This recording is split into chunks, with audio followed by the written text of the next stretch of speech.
लोकसभा चुनाव के लिए समाज विकास क्रांति पार्टी एसवीकेपी की दूसरी सूची जारी, 10 उम्मीदवारों की घोषणा। लखनऊ लोकसभा चुनाव 2024 के लिए समाज विकास क्रांति पार्टी एसवीकेपी ने उम्मीदवारों की दूसरी लिस्ट जारी कर दी है।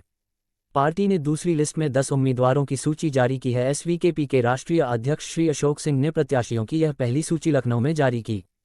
पहली लिस्ट में एसवीकेपी ने 16 लोकसभा सीटों से उम्मीदवारों की घोषणा की थी। देश का नाम इंडिया से आरत किए जाने की कानूनी लड़ाई लड़ने के लिए याचिका डालने वाले नमक गाजियाबाद लोकसभा सीट से समाज विकास क्रांति पार्टी की तरफ से नामांकन पत्र दाखिल कर चुके हैं। लखनऊ से संतोष कुमार की रिपोर्ट।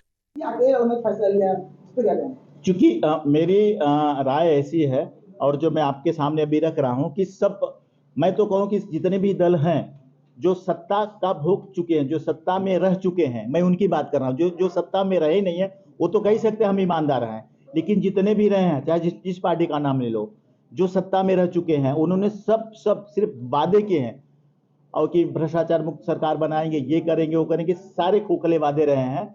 समाज विकास क्रांति पार्टी का कहना है कि हम उनसे परे होकर काम करेंगे। जैसे हमने कहा ना, लोगों को आपने 140 करोड़ में 80 करोड़ को अपंग बना दिया, 80 करोड़ को भिखारी बना दिया। अगर आदमी किसी को कुछ देता है बिना काम किए हो तो उसको भीख माना जाता है। तो आप भीख देने का काम कर रहे हैं, लोगों को भिखारी बनाने का काम कर रहे हैं। आप रोजगार क्यों नहीं दे रहे हैं? समाज विकास क्रांति पार्टी जब सत्ता में आएगी तो कम से कम पूरे देश में 1 करोड़ नौजवानों को रोजगार देने का काम करेगी, नौकरियां देने का काम करेगी। भारतीय जनता पार्टी के नेताओं का कहना है हम मोदी गांधी पर 30वां सरकार बनाने जा रहे हैं, उस पर क्या कहना? जुमले थे उनके, उन्होंने कहा था ना 14 लाख हर जनता के अकाउंट में आएंगे। कहां गए वो जुमले? आपको पता है, वो तो खुल के भी कहते हैं वो जुमले थे चले गए।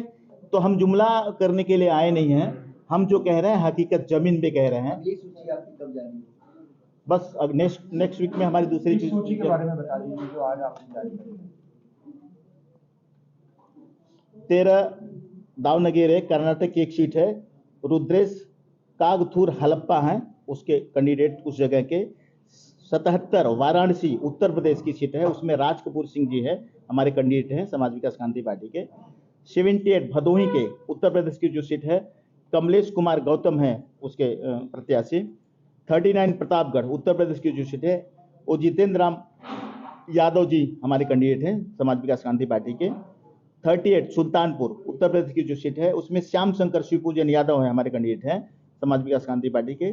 74 मछली शहर उत्तर प्रदेश की जो नरेंद्र कुमार गौतम है जो उस पर हमारे कैंडिडेट हैं। 26 उत्तर मुंबई महाराष्ट्र की जो सीट है उसमें हीरा सत्यनारायण सिंह जो हमारे कैंडिडेट रहेंगे।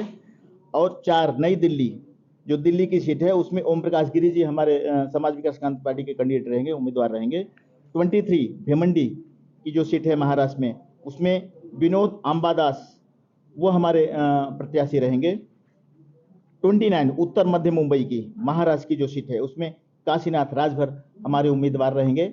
और 16 की लिस्ट जो मैंने इसके पहले दिल्ली में जारी की थी प्रेस क्लब में, उसमें हमारी एक कैंडिडेट हमारे साथ बैठी हैं, ज्योति सिंह है, जो लखनऊ से लड़ने जा रहे हैं। पीडीएम यहाँ पर आ गया है कि आप किसी से गठबंधन की बात हुई? कैंडिडेट आज के डेट में मैदान में है और मैं आपको दावे के साथ कह रहा हूं कि हर हफ्ते में मैं लिस्ट जारी कर रहा हूं और 125 से 150 तक पहुंचूंगा और न एनडीए की सरकार बनने दूंगा न इंडिया गठबंधन की सरकार बनने दूंगा।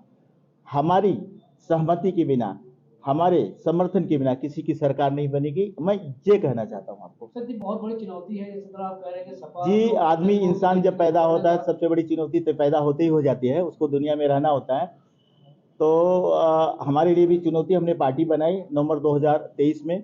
हमने पार्टियां हजारों बनी हैं आपको पता है, लेकिन हमने कोई बिजनेस व्यापार करने के लिए पार्टियां नहीं बनाई है। मैं ज़्यादा खुलासा करना नहीं चाहता, लोग पार्टियां तो खोल के चाहे जितनी भी पार्टियों का नाम ले लो, धंधा करने का काम करते हैं। हम तो 2-4 महीने हुआ हमको पार्टी खोल के, हम 26 कैंडिडेट मैदान में उतार दिए हैं। तो ये सोचने की बात है कि हमने पार्टी क्यों चलाई है, खोली है। सबका दावा यही है 80 सीटें लेकर के आए हैं, तो क्या 270 सीटें हैं क्या यहाँ पर? 80 सीटें यहाँ पर? मैं तो पूरे देश की बात कर रहा हूँ। हम तो तमाम जो छोटे छोटे दल हैं वो अपनी पार्टियां बनाते हैं और उसके बाद जो सत्ताधारी पार्टी है उसके साथ गठबंधन करके कहीं ना कहीं जो जनता है उसको भूल जाते हैं। तो अगर ऐसे में आपके कोई कैंडिडेट जीतते हैं तो आगे आपकी क्या घोषणा पत्र होगी? हमारे कैंडिडेट जीतेंगे ही, जीत के आएंगे ही। मैंने आपको कहा कि इस बार वो सिचुएशन 2014 वाला नहीं है, ना ही 2019 वाला है। यहाँ पे किसी की पार्टी, कोई भी गठबंधन ये नहीं कर चैलेंज कर सकता कि मैं सरकार पूर्ण बहुमत में बनाऊंगा। ऐसे सिचुएशन में जब हमारे सांसद रहेंगे तो मैं अपनी शर्तों पे उनसे गठबंधन करूंगा। सरकार चाहे जो भी बनाएगा मेरी शर्तों पे बनाएगा, न मैं कि उनकी शर्तों पे उनको समर्थन करूंगा।